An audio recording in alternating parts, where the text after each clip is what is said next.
Babylonians, it's me, Songs of Braze, back with another Outriders video to bring to you, and today we've got a really interesting thing going on for the Technomancer, and it's especially useful, especially now that we don't have to worry about the timers anymore.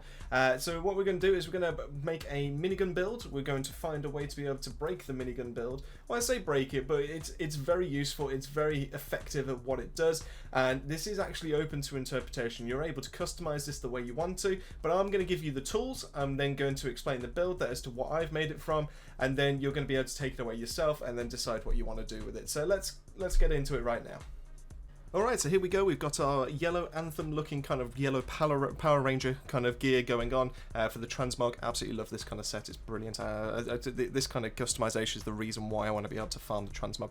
But we're not here for that, let's have a look at the gear. We're going to cover the weapons separately, so let's have a look at the actual gear that I'm currently wearing. So I've gone for a 3-piece in the Grim Inventors, so we've started with going with the mask, anomaly power, skill life leech, cooldown reduction, primarily the rolls we want. I don't have that on my chest piece, but it came with the perks that I wanted, or the mods that I wanted to be able to go with my build, so I've kind of stuck with that. So anomaly power isn't really going to cost you too much in this. It's nice to have, but it's going to help you out in the first kind of section, but after that it's not really there, it's not that important. So cooldown reduction and skills life leech are really going to be the main ones that you want to go for. So we've gone for Icicle Storm, and that's going to become apparent in a second, but killing enemies while frozen makes them explode for 252,000 damage in a 5-meter radius. We've also gone for upgraded gun, which allows us to be able to have a resistance piercing bonus. Just helps out a little bit just in terms of mod damage as well as our actual damage on our gun. Next up we've got the Inquisitor's uniform. This is just, like I said, you can replace this. I haven't got the rolls I needed, but I just managed to get the rolls that I wanted. And I've gone for bang for your buck, so increasing our base ammo by 100% for the selected tool, so that allows us to be able to have 320 rounds in our minigun. And then we've gone for the tier 3 mod of power assimilation to be able to help boost our anomaly power to help us get through the first section of the run.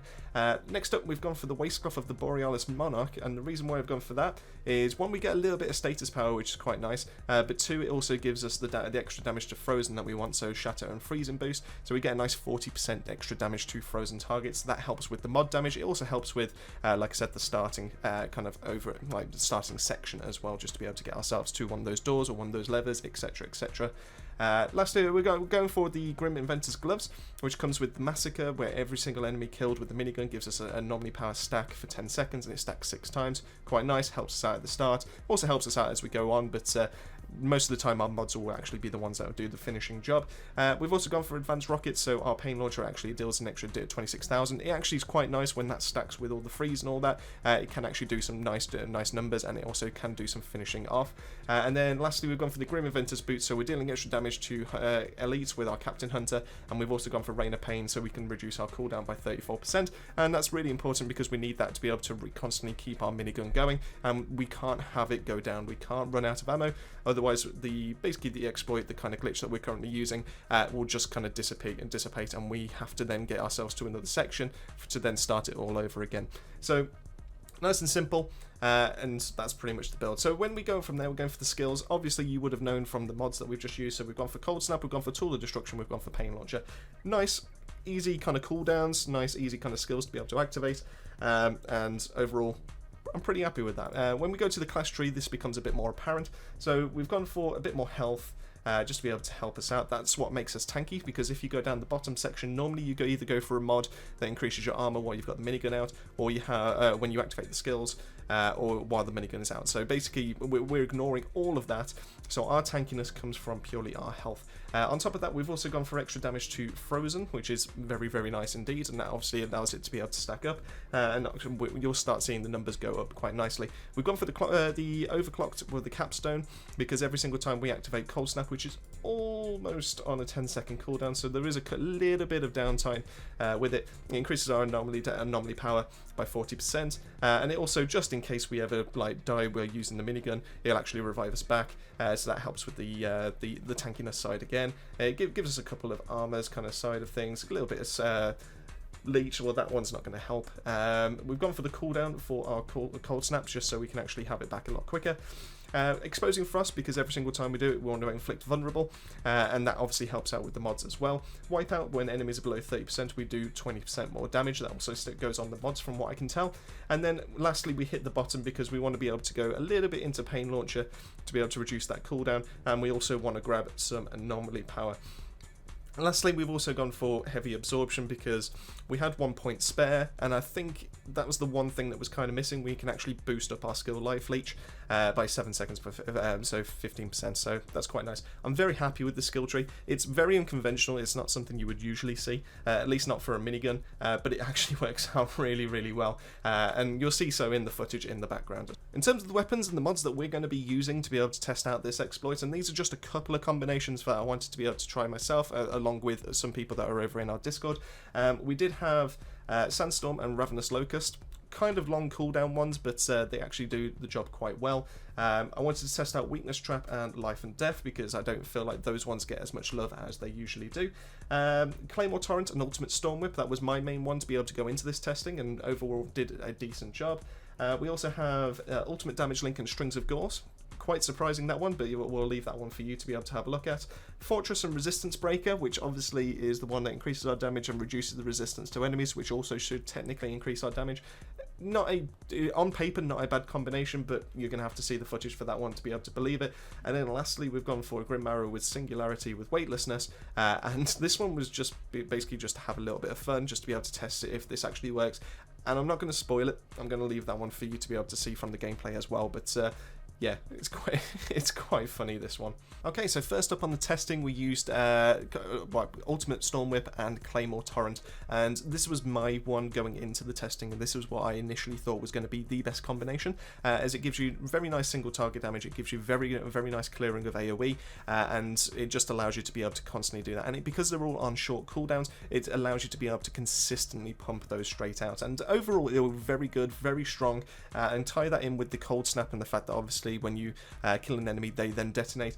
Very good in terms of crowd control. When it came to the big massive door opening with obviously all the elites and like a couple of just random straggler enemies, yeah, just instant deleted. Very impressive. I would highly recommend that you give this a go, and I think this is the best place to start. If you want any kind of combination just to be able to test this out, 100% go with that. Go with the Damascus offering and just put Ultimate Storm Whip on. Definitely going to be worth your while. What's not necessarily worth your while is going to be using Fortress and Resistance Breaker. Now, these two, technically on paper, were going to be really good and would actually complement the minigun playstyle. So the idea is that obviously you gain your stacks really quickly because obviously this is a minigun, it fires very fast, and pretty much as soon as you physically can with the Fortress, you're able to get that 30%. It's very good for being able to be tanky. It gives you that nice that resistance, it gives you that nice defense, but in terms of the damage output, it just wasn't really there. You definitely could see that it was going to be there, but the build we were going for just didn't really complement it, so I wouldn't really recommend this one for the one that we went for. When it came to the door opening though, I feel like it was mostly Cold Snap that kind of did the damage, but Cold Snap was boosted by Fortress, so I guess in a way it kind of did do its job, but I wouldn't really recommend it if you were actually just purely going for like a mod damage or anything like that.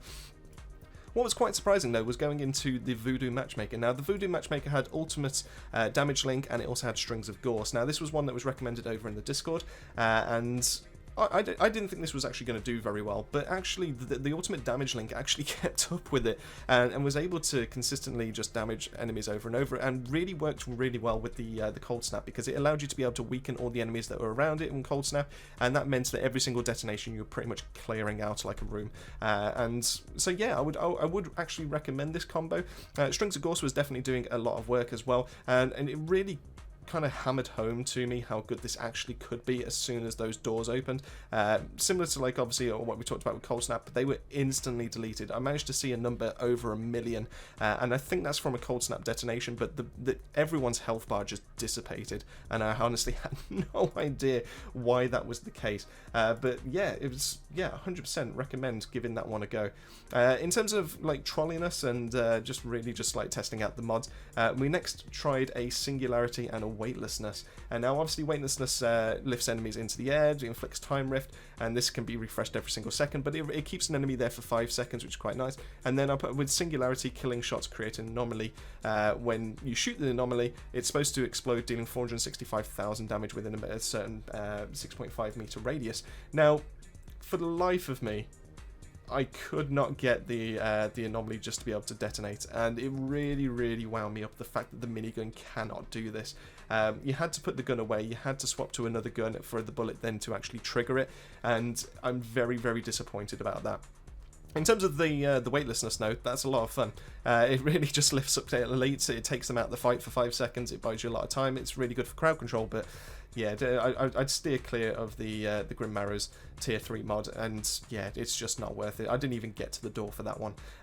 So next up, we tried the Rarok's Gaze with this, and what that one had on was Weakness Trap and Life and Death. Now, Life and Death doesn't get used very much, which is killing shots create a blast that restore 33% of max health to players, and it refreshes every 3 seconds, and Weakness Trap also refreshes every 3 seconds and causes explosion, dealing a small amount of damage and inflicting weakness on every single enemy that's within a 5-meter radius. And yeah, I guess this is quite nice for a support. I mean, Life and Death was actually quite fun. It allows you to be able to trigger and become like a combat medic as well, because the explosion happens on where the enemy dies, but it doesn't really provide you any kind of like benefit in the fight or anything like that. But it still did the job. The weakness trap with the tied with the cold snap actually did just enough to be able to wipe out every single enemy that came through the door.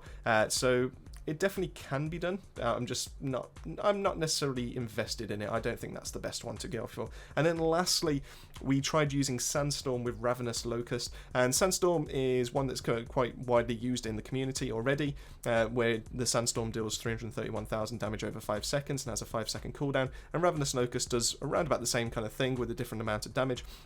But it also inflicts weakness and has a bigger radius, but they're both very long cooldowns at 5 and 8 seconds respectively. Now, to start off with, the gun itself means that you can actually use it without the need for the minigun. So if you're ever in a pinch where you need to be able to drop the minigun, those mods can actually carry you a little bit, especially in solo. And when they were on the minigun, it wasn't too bad, but you definitely noticed the longer cooldowns. But when it came to the door opening, it was the one that struggled the most, because its damage over time, it just really kind of, yeah, it definitely isn't the play, at least not for something that you just need instant deleting. But it's fun nonetheless, but you know, that's what we're here for. We're here to do some testing. So if you have any other kind of combinations that you think you want us to test out, make sure you drop those in the comment section down below, or feel free to go take this build for yourself and feel free to test it out yourself, and let us know what kind of findings you come back with. And that is our way of being able to abuse the mods that currently go onto our weapons, and currently abusing the fact that we have this interaction with the minigun. It's a lot of fun, it's definitely something to be able to play out, and it definitely makes minigun technomancers a lot better in this current metagame. So if you ever see someone using the minigun, make sure that they pop the door, make sure they have the opportunity to be able to activate these kind of mods, and you'll see some massive benefits going forward in any of your games. I hope you've enjoyed. If you have, make sure you drop a like and a subscribe, it really would mean the world to us. Thank you so much to the Babylonian family as always. If you want to take part and be able to get your name at the end of every single one of our videos, it literally just costs 99p a month, or as little as 99p a month, and all you need to do is click that join button that's found next to the subscribe button. Every single penny goes back into the channel, and yeah, it just really helps, and we really do appreciate the support that get given from all of you. So thank you so much, and pretty much that leaves me to say, keep yourself safe, keep yourself well, and I'll see you all on the next video.